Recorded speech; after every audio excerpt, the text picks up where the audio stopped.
Hello friends, welcome to the session. आज के इस वीडियो में हम क्लास 7 इतिहास का चैप्टर सेकंड करेंगे, जिसका नाम है राजा और उनके राज्य।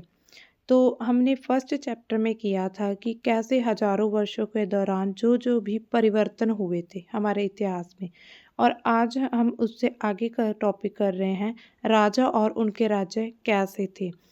तो जो 7वीं शताब्दी है उसके बाद बहुत से राजवंशों का उदय हुआ था। ऐसा नहीं है कि किसी एक राजा का ही शासन चला था।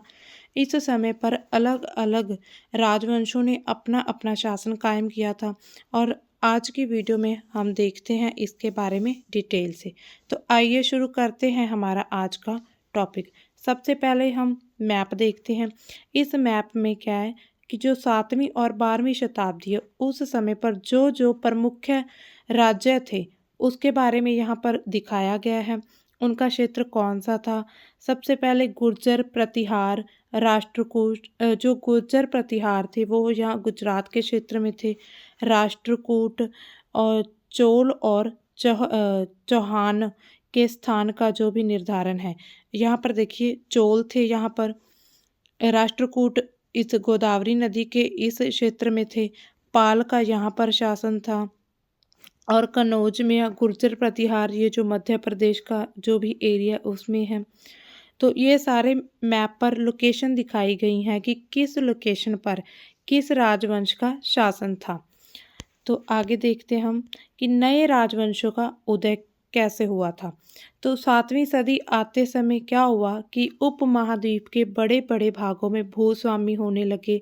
योद्धा सरदार अस्तित्व में आ चुके थे कि खुद को जो लोग योद्धा बताते थे वो लोग अपना एक शासन भी कायम करने लगे थे। राजा लोग उन्हें अपने सामंत के रूप में मान्यता देते थे। जिन लोगों के पास भूमि होती थी, जब भूस्वामी थे, योद्धा सरदार थे, राजा उन्हें क्या बोलते थे कि वो सामंत है हमारे, और उनसे ऐसी अपेक्षा उम्मीद करते थे कि वो राजा के लिए कुछ उपहार लाएंगे, और उनके दरबार में उनका आना जाना लगा ही रहता था, और उन्हें सेना की जो सहायता थी वो प्रदान करेंगे। अधिक सत्ता और संपदा हासिल करने पर जो सामंत होते थे वो खुद को महासामंत और मंडलेश्वर, यानी कि पूरे मंडल का महान स्वामी अपने आप को बताते थे। और कभी कभी वह अपने स्वामी से स्वतंत्रता, जिस भी वो राजवंश के अधीन आते थे, सामंत या भूस्वामी, वो खुद को कभी कभी इतना स्वतंत्र घोषित कर देते थे कि उनकी बात भी नहीं मानते थे और खुद को उनसे अलग कर लेते थे। यहाँ पर एक एग्जाम्पल दिया हुआ है, हम देख लेते हैं।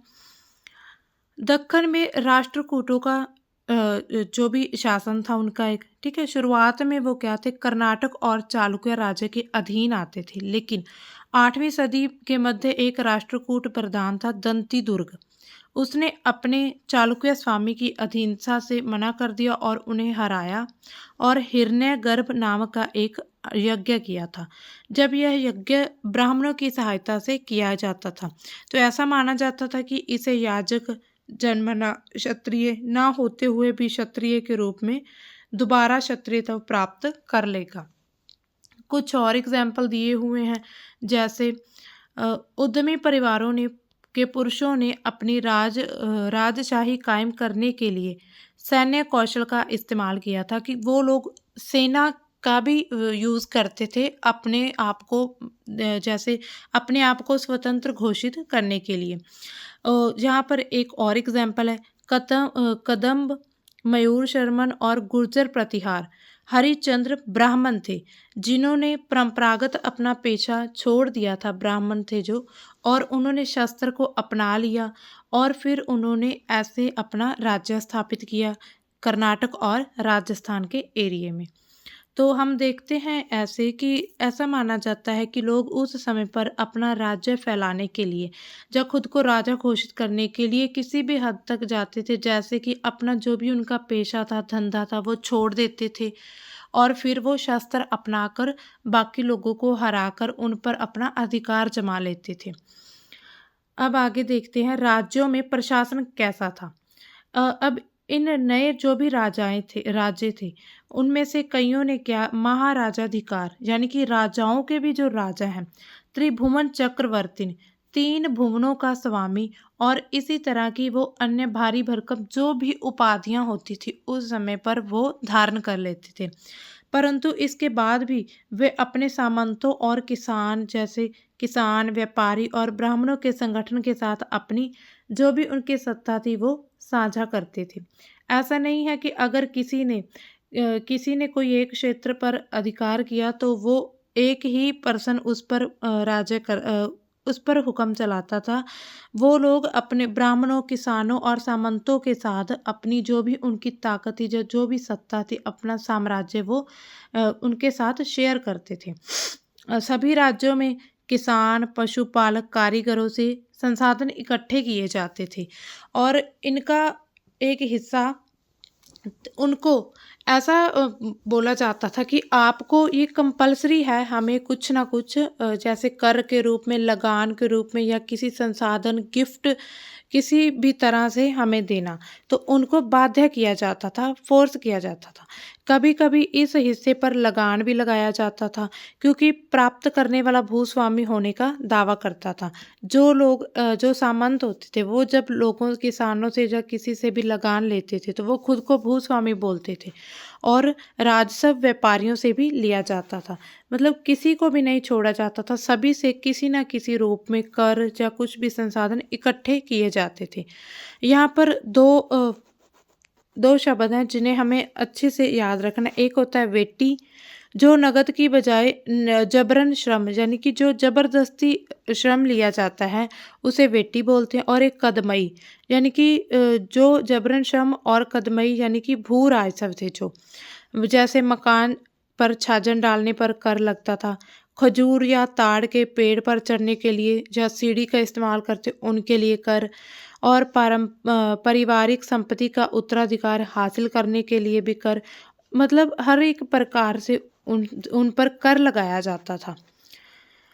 ये संसाधन क्या थे? राजा की व्यवस्था का वित्तीय आधार बनते थे। जैसे राजा को इकोनॉमिकली हेल्प मिलती थी और अगर उनके पास संसाधन इकट्ठे होते थे तो वो राजा क्या करते थे, मंदिरों का, दुर्गों का निर्माण करते थे, उनको और अच्छा बनाते थे, उनका जो भी विकास करते थे। उन्हें युद्ध लड़ने में भी मदद मिलती थी। जैसे क्या करते थे, जो उन्हें संसाधन इकट्ठे, उनसे वो अपनी सेना बढ़ाते थे और सेना की जो भी तनख्वाह होती थी, उनको सैलरी देनी होती थी, वो इन संसाधनों के माध्यम से ही देते थे। राजस्व वसूली के लिए जो भी पद अधिकारियों की नियुक्ति प्रभावशाली परिवारों के बीच से ही की जाती थी। जिन लोगों का थोड़ा बहुत प्रभाव होता था, जो थोड़े बहुत रिच थे, जिनके पास जमीन थी, जिनका थोड़ी बहुत ही सत्ता चलती थी किसी गांव में, किसी क्षेत्र में, तो उनको ही किसी न किसी पद पर, किसी न किसी पोस्ट पर रखा जाता था। और ये वंशानुगत होती थी कि अगर एक फैमिली में से कोई एक मेंबर सेना में भर्ती हो रहा है या किसी भी पद पर बैठा है तो उसके बाद उसकी फैमिली के बाकी मेंबर्स भी उस सेना में भर्ती होंगे और उसके जो भी उसकी जगह पर वो लोग अपना जो भी है वो लोग अपना ओहदा संभाल सकते थे। तो ऐसे ओहदों पर क्या होता था कि कई बार राजा के जो सगे संबंधी, रिश्तेदार, जिनकी अच्छे राजा के साथ अच्छे संबंध थे, उन्हें भी ये ओहदे दिए जाते थे।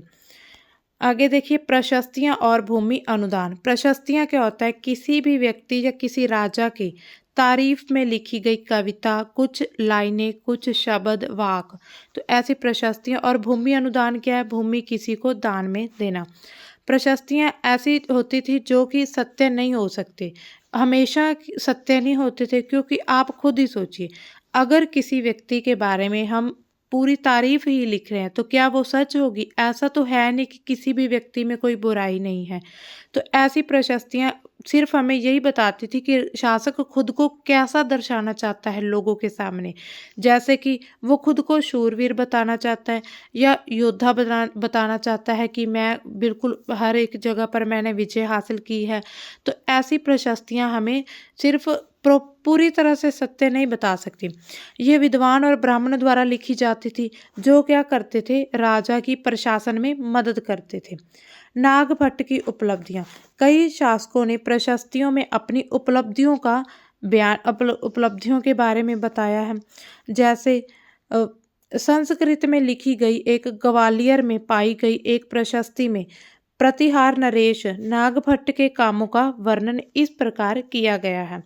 जैसे आंध्र, सिंध, सैंधव या सिंध, विदर्भ जो महाराष्ट्र का एक हिस्सा है, और कलिंग उड़ीसा का हिस्सा है, कि राजा उनके आगे तभी धाराशायी हो गए जब वो राजकुमार थे। उन्होंने कनौज के शासक चक्र युद्ध को विजित किया था, उसको हराकर, और उन्होंने ये जितने भी क्षेत्र दिए हुए हैं जैसे वंग, अनर्त, मालवा, किरात, तुरुष्क, वत्स्य, मत्स्य, इन सभी पर विजय हासिल की थी। राजा लोग ब्राह्मणों को भूमि अनुदान से उन्हें पुरस्कृत करते थे, उन्हें जैसे गिफ्ट वगैरह देते थे राजा जो होते थे, और ये ताम्र पत्रों पर अभिलिखित होते थे जो भूमि पाने वाले को दिए जाते थे। यहाँ पर देखिए एक ताम्र पत्र है। जब राजा किसी भी ब्राह्मण को कुछ भूमि दान देते थे या किसी भी तरह का कोई भी गिफ्ट देते थे, तो वो क्या करते, साथ में एक ताम्र पत्र पर कुछ लिख कर भी देते थे कि आज से अगर मैं तुम्हें ये भूमि दे रहा हूँ तो इस पर तुम्हारे ये अधिकार हैं, तुम ऐसे कर वसूल सकते हो, ऐसे राजस्व या ऐसे अपना क्षेत्र इतना इतना तुम अपना क्षेत्र बढ़ा सकते हो। यह ताम्रपत्र यहाँ पर संस्कृत और तमिल में लिखा हुआ है। तो ऐसे ताम्रपत्र ब्राह्मणों को दिए जाते थे। भूमि के साथ और क्या क्या दिया जाता था? भूमि के साथ उन्हें मिट्टी की मेने बनाकर, साथ ही कांटेदार झाड़ियाँ लगाकर भूमि की सीमाएं, कि जैसे इतनी भूमि है तो यहाँ पर जो भी इसकी बाउंड्री तय कर दी जाती थी कि इतनी भूमि है जो वो तुम्हारी है, इस पर तुम्हारा अधिकार है, ऐसे राजा लोग ब्राह्मणों को देते थे। और इस भूमि पर क्या होता था? फलदार वृक्ष होते थे, पानी, भूमि, बगीचे, पेड़, कुएं, चारागाह हो सकते थे, नहरें, खाइयाँ, नदियाँ, दलदली ज़मीन, हौज, मछलियों के तालाब, मधुमक्खियों के छत्ते और गहरी झीलें होती थी। इस भूमि पर ऐसा इनमें से कुछ भी हो सकता था। जिसे ये भूमि मिलती थी वह इससे क्या करता था? कर वसूल सकता था। वह न्याय अधिकारियों द्वारा जुर्माने के तौर पर लगाए गए कर भी वसूल सकता था। पान के पत्तों पर लगने वाला कर, बुने हुए कपड़ों पर कर लगता था, साथ ही साथ वाहनों पर लगने वाला कर वसूल सकता है। वह पक्की ईंटों के बने ऊपरी माले पर बड़े कमरे बनवा सकता है, छोटे बड़े कुएं खुदवा सकता है, अपनी मर्जी से जो चाहे इस जमीन के साथ कर सकता है। 12वीं शताब्दी में एक बृहत संस्कृत काव्य भी लिखा गया था जिसमें कश्मीर के पर जो राजा शासन करता था उसके बारे में लिखा गया। इसे कलहन नामक एक व्यक्ति ने लिखा था। कलहन ने अपना वृत्तांत लिखने के लिए शिलालेख, दस्तावेज, प्रत्यदर्शियों के वर्णनों और पहले के इतिहास के अनेक तरह के स्रोतों का इस्तेमाल किया है। प्रशस्तियों के लेखकों से अलग वह अक्सर शासकों और उनकी नीतियों के बारे में आलोचनात्मक रुख दिखलाता है।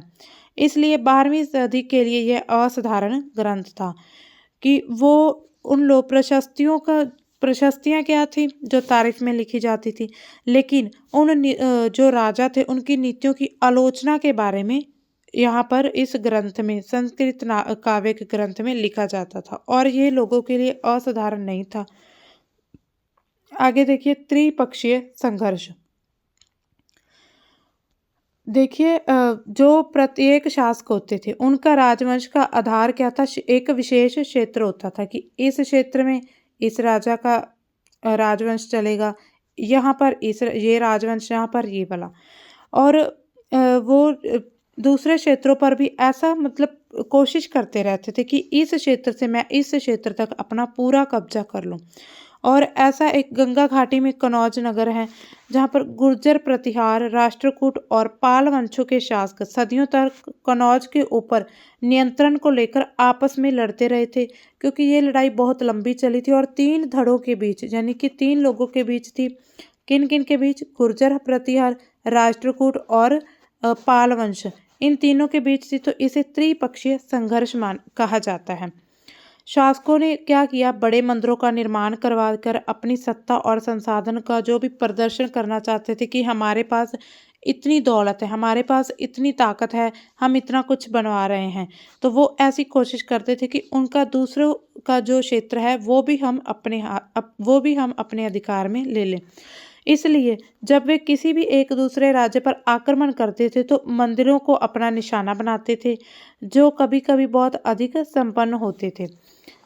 आगे एक एग्जाम्पल है कि अफगानिस्तान के गजनी के महमूद एक ऐसा शासक है। उसने क्या किया, धार्मिक पूर्वाग्रह से प्रेरित होकर उपमहाद्वीप पर 17 बार हमला किया था उसने। उसका निशाना क्या थे, संपन्न मंदिर, जिसमें गुजरात का सोमनाथ मंदिर था। उसने उस पर बहुत हमला किया। महमूद जो भी धन वहां से ले गया, उसका बहुत बड़ा हिस्सा गजनी में एक वैभवशाली राजधानी के निर्माण में खर्च हुआ। जो भी महमूद ने सोमनाथ मंदिर को लूटकर वहां से जो भी धन लेकर गया था, तो उससे उसने क्या किया, गजनी में एक राजधानी बनाई और जो भी उसका निर्माण था वो वहीं पर खर्च किया गया। युद्ध करने वाले दूसरे राजाओं में कौन, चहमान, जिन्हें बाद में चौहान के रूप में जाना जाता है, वो भी थे। दिल्ली और अजमेर के आसपास के जो भी क्षेत्र थे उस पर शासन कौन करते थे, चौहान। उन्होंने पश्चिम और पूर्व की ओर अपना नियंत्रण जो स्थापित करना चाहा, जहां उन्होंने गुजरात के चालुक्यों और पश्चिम उत्तर प्रदेश के गहड़वालों से लड़ाई की। उन्होंने उन्हें टक्कर ली।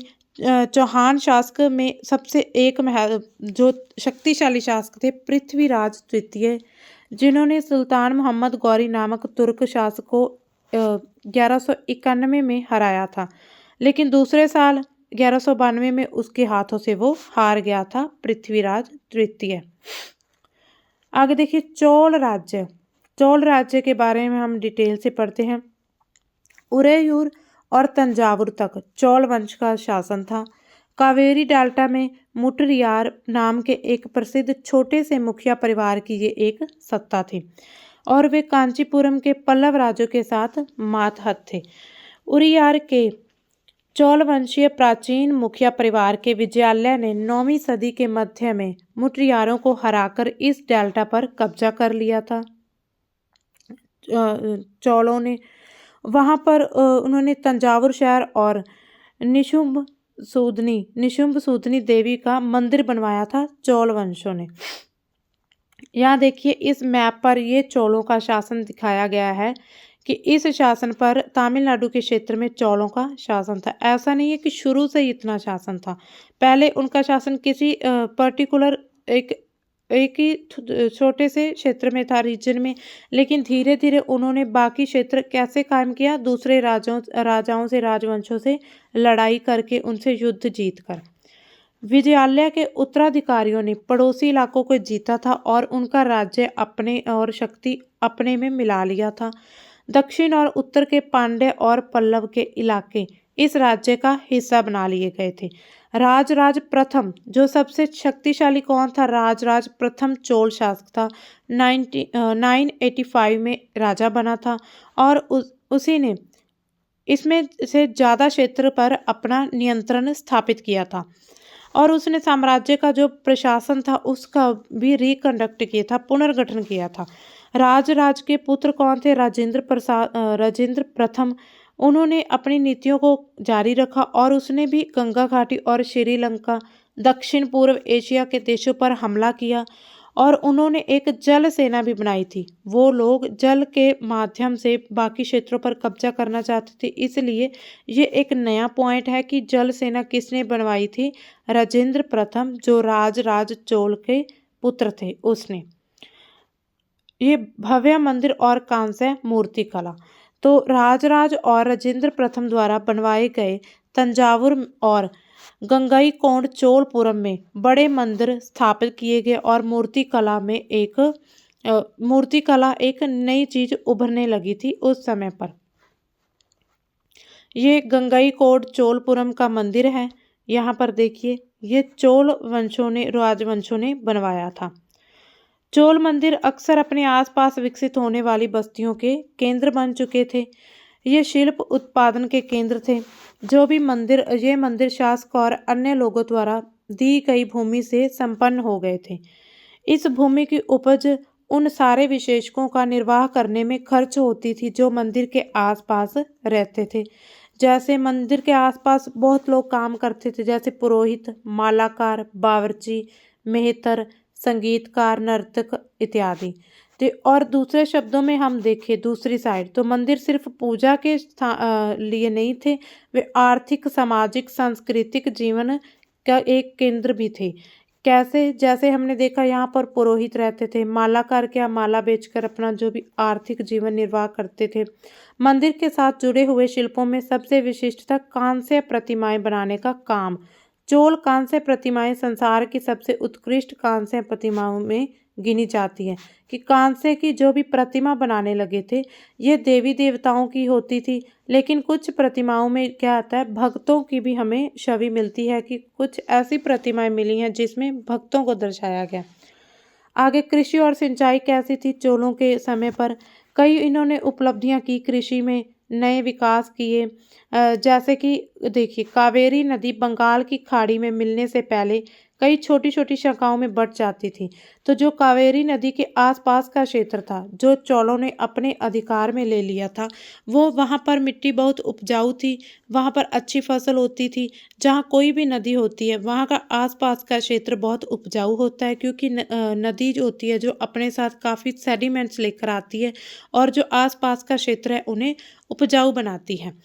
तो ये शाखाएं बार बार पानी उलीचती थी और जिससे किनारों पर उपजाऊ मिट्टी जमा होती थी, ये हमने देख लिया है। और यहाँ पर चावल की खेती किया जाती थी। और हालांकि तमिलनाडु का जो दूसरा हिस्सा था वहाँ पर कृषि बहुत पहले ही डेवलप हो चुकी थी, पर 5वीं या 6ठी सदी में आकर इस इलाके में बड़े पैमाने पर खेती शुरू हो गई थी। जैसे कुछ जंगलों को साफ किया गया था और उस पर फसलें उगाई जाने लगी थी। डेल्टा क्षेत्रों में बाढ़ को रोकने के लिए बांध बनाए जाते थे और पानी को खेतों तक ले जाने के लिए नहरों का निर्माण होता था।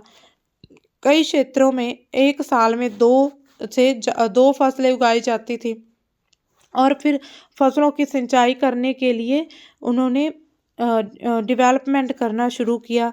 जैसे कि कुएं खोदे गए, नहर से जो नहर थी उससे पानी फसल तक पहुंचाने के लिए, और नदियों का पानी जो खेतों तक पहुंचाने के लिए नहरों का निर्माण हुआ था। कुएं खोदे गए थे और बारिश में पानी को इकट्ठा करने के लिए सरोवर बनाए जाने लगे थे। ऐसा सब चोल राजवंशों के शासन में इतना सब डेवलप होता गया था। सिंचाई के काम योजना की जरूरत होती है, जैसे कि श्रम, संसाधन और व्यवस्थित करना, इन कामों की देखरेख करना और यह तय करना कि पानी का बंटवारा कैसे किया जाए। ऐसा नहीं है कि अगर किसी एक गांव में पानी जा रहा है तो सिर्फ उसे पानी मिली जाए, ऐसा बिल्कुल नहीं है। ज़्यादातर नए शासकों साथ ही साथ गांव में रहने वाले लोग इन जो भी गतिविधि होते थे उनमें दिलचस्पी बनाए रखते थे। आगे देखिए, अगला है साम्राज्य का प्रशासन कैसा था चोल वंशों का। प्रशासन उनका कैसा था? किसानों की जो बस्तियां थी उन्हें उर कहते थे। जो किसान अपनी छोटी छोटी बस्तियां बना लेते थे, और जो बस्तियां इस तरह के गांव को, ये बस्तियां होती थी, एक गांव होते थे एक टाइप से, और गांव के समूह जो होते थे उसे नाडू कहते थे। नाडू, तो देखिए ये मान लीजिए कि छोटे छोटे गांव हैं, बस्तियों से गांव बन गए और ये पूरा एक इनका जो समूह होगा उसे नाडू कहा जाएगा। ग्राम परिषद और नाडू न्याय करने और कर वसूलने जैसे कई प्रशासकीय कार्य करते थे। यहाँ पर जो गांव में ग्राम परिषद होती थी और ये पूरे समूह पर नाडू होते थे, उनकी जो भी प्रशासकीय न्याय करते थे, जब कर वसूलते थे, ऐसा वही करते थे। धनी किसानों को केंद्रीय चोल सरकार की देखरेख में नाडू के कामकाज में अच्छा खासा नियंत्रण हासिल था। उनमें से कई धनी भूस्वामियों को चोल राजाओं ने सम्मान के रूप में मुवेंद वेलन, 3 राजाओं को अपनी सेवाएं प्रदान करने वाला वेलन या किसान, अरियर यानी कि प्रधान जैसी उपाधियां दी और उन्हें केंद्र में महत्वपूर्ण पद सौंपे थे। तो जो लोग भी नाडू में या गांव में जिन लोगों का थोड़ा बहुत बोलबाला होता था, जो थोड़े बहुत भी रिच पर्सन होते थे, तो चोलों ने उन्हें प्रधान बनाना शुरू किया। जो भी पद होते थे, राजकीय जो भी अच्छी अच्छी उपाधियां थी वो सारी उन लोगों को देनी शुरू कर दी। आगे देखिए भूमि के प्रकार कौन कौन से थे। चोल अभिलेखों में भूमि की जो भी विभिन्न प्रकार थे ऐसे थे। वेलन वगाई क्या थी, जो गैर ब्राह्मण किसान स्वामी की भूमि थी उसे वेलन वगाई बोलते थे। ब्रह्मदेय क्या थी, जो ब्राह्मणों को उपहार में गिफ्ट के रूप में दी जाती थी। शाला भोग किसी विद्यालय के रख रखाव के लिए जो भूमि दान में दी गई। देवदान और तिरुनमट्टकन्नी मंदिर को जो उपहार में दी जाती थी। और पलिक चंदम जैसे जैन संसाधनों को दी गई भूमि थी। हमने क्या देखा है कि ब्राह्मणोदय भूमि कौन सी है, जो भी ब्राह्मणों को अनुदान में जहाँ उन्हें गिफ्ट के रूप में दी जाती थी। कावेरी घाटी और दक्षिण भारत के दूसरे हिस्सों में ढेरों ब्राह्मण बस्तियां पाई गई हैं। यहीं पर जो उपजाऊ क्षेत्र ज़्यादा वो ब्राह्मणों को अनुदान में दिया जाता था। प्रत्येक ब्राह्मणोदय की देख रेख ब्राह्मण भूस्वामियों की एक सभा द्वारा की जाती थी। ब्राह्मणों की एक सभा बनाई गई और जो भी ब्राह्मणोदय होती ब्राह्मणों की भूमि थी उनकी देख रेख उन सभा के मेंबरों द्वारा की जाती थी। और ये इन सभा का निर्माण कैसा होता था, इसमें क्या करते थे निर्माण में, वो भी हम देख लेते हैं कि इनके निर्णय शिलालेखों में प्राय मंदिरों की पत्थरों की दीवारों पर ब्यौरेवार दर्ज किए जाते थे। नरगम के नाम से ज्ञात व्यापारियों के संघ भी अक्सर शहरों में प्रशासकीय कार्य करते थे।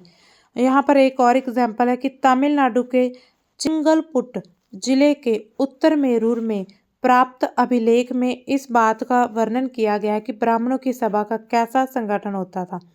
जैसे सिंचाई के कामकाज, बाग बगीचे, मंदिरों आदि की रेख रेख के लिए सभा में विभिन्न जो समितियां बनाई जाती थी और जो लोग योग्य होते थे, ऐसा नहीं होता था भी किसी को भी उठाकर सभा में शामिल किया जाता था। उन पर क्या करते थे, ताल पत्र के एक छोटे टिकटों पर, ऐसे छोटे छोटे टिकटों पर उनके नाम लिख दिए जाते थे और एक मिट्टी के बर्तन में डाल दिए जाते थे। और किसी छोटे लड़के को हर समिति के लिए एक के बाद एक टिकट वो निकालता था उससे, और जिस का नाम लिखा होता था वो उस समिति में शामिल हो जाता था। तो ऐसे उनका चयन किया जाता था। अभिलेख और लिखित सामग्री क्या। उत्तर मेरूर अभिलेख के अनुसार सभा की सदस्य क्या थी कि उनके लिए क्राइटेरिया क्या था, कौन कौन लोग सभा में शामिल हो सकते थे। तो जो भी सदस्य के इच्छुक लोग जो थे, ऐसी भूमि का स्वामी होना चाहिए जहाँ से भू राजस्व वसूला गया हो। उनके पास अपना ही घर होना चाहिए, ऐसा नहीं है कि वो किसी और के घर में रहता हो या किराए पर रहता हो तो वो भी अपना नाम डाल सकता है पर्ची में, ऐसा नहीं था। उनकी उम्र 35 से 70 के बीच होनी चाहिए और उन्हें वेदों का ज्ञान होना चाहिए। इससे हमें ये पता चलता है कि ये उनका मोटिव था कि ब्राह्मणों को ही समिति में शामिल किया जाए, क्योंकि ब्राह्मणों को ही मोस्टली उस समय पर वेदों का ज्ञान होता था। प्रशासनिक मामलों में उसे जानकारी अच्छी होनी चाहिए, ईमानदार होना चाहिए। यदि कोई पिछले 3 सालों में किसी समिति का सदस्य रहा है तो वो किसी और समिति का सदस्य नहीं बन सकता। एक समय पर एक ही सभा का वो सदस्य बन सकता है। तो यहाँ पर ये दिया हुआ है। हाँ, तो देखिए ये हमारा आज का ये टॉपिक हमारा फिनिश हो चुका है, लेकिन हम ये लास्ट में थोड़ा सा इस बॉक्स में देख लेते और क्या बताया गया है। अभिलेखों में राजों और शक्ति संपन्न पुरुषों के बारे में तो जानकारी मिलती है, लेकिन यह जानना मुश्किल है कि साधारण मर्दों और औरतों का जीवन इन राज्यों में कैसा था। जो नॉर्मल लोग थे, हमने देखा ब्राह्मणों को अच्छे खासे पद दिए जाते थे और जो लोग भूस्वामी होते थे उनको अच्छी पदों पर, पोस्ट पर रखा जाता था। लेकिन जो साधारण नॉर्मल पर्सन थे, मर्द और औरत, उनके बारे में हमें बहुत कम पता चलता है। 12वीं शताब्दी की तमिल कृति पेरियार पूरम से एक उदाहरण ली हुई है ये कि अडनूर की सरहदों पर फूस की पुरानी छाजनों वाली छोटी छोटी झोंपड़ियों से अंटा पड़ा पुलाया एक ऐसा समूह था जिसे ब्राह्मण और वे लाल प्रतिष्ठित समाज बाहर मानते थे। ऐसा मानते थे कि वो अच्छे नहीं है, जब उनको एक नीची जाति का लोगों का एक छोटा सा पूर्वा था जिसे ओछे किस्म के पेशे में लगे खेतीहर मजदूर रहते थे। जैसे चमड़ों की पट्टियों से घिरे हुए झोंपड़ियों के हाथों में छोटे मुर्गे मुर्गियां झुंडों में घूमते रहते थे। गहरे रंग के बच्चे जो काले लोहे के कंगन पहनते हुए छोटे पिल्लों को उठाए हुए चल रहे थे। मरूदू पेड़ों की छाया में एक मजदूरनी ने अपने बच्चे को चमड़े की एक चादर पर सुला दिया था। आम के पेड़ भी थे जिनकी शाखाओं पर नगाड़े लटके हुए थे और नारियल के पेड़ों के नीचे जमीन में बटे हुए गड्ढों में छोटे सिरों वाली कुत्तियां पिल्लों को दूध पिलाने के बाद लेटी हुई थी। तो ये एक दृश्य दिखाया गया है कि उस समय कुछ बस्तियों की या कुछ लोगों की ऐसी हालत होती थी, ऐसा उनका रहन सहन होता था। तो आगे ये एक छोटी सी एक्सरसाइज है, हम ये कर लेते हैं। गुर्जर और प्रतिहार कहाँ के थे? गुजरात और राजस्थान एरिया के थे। राष्ट्रकूट पश्चिम दक्षिण का उनका क्षेत्र था। पाल जो है बंगाल के क्षेत्र में पाए जाते थे और चोल तमिलनाडु चोलों का जो शासन था तमिलनाडु में था। यहाँ पर एक इम्पोर्टेंट शब्द दिए गए हैं जिनका हमें अर्थ मालूम होना चाहिए। जैसे सामंत हमने देखा क्या होते थे, जो लोग भू राजस्व या लगान वसूलते थे किसी राजा के अधीन होकर। मंदिर देखे हमने, नाडू और सभा। नाडू क्या थी? जो छोटी छोटी बस्तियां थी गांव, उनका जब एक बड़ा समूह बन जाता है तो बड़ा समूह किसी राज्य के अधीन हो जाता है तो वो नाडू कहलाने लगता है। तो दोस्तों ये था हमारा आज का टॉपिक। नेक्स्ट वीडियो में हम इसका अगला टॉपिक करेंगे। Thank you so much.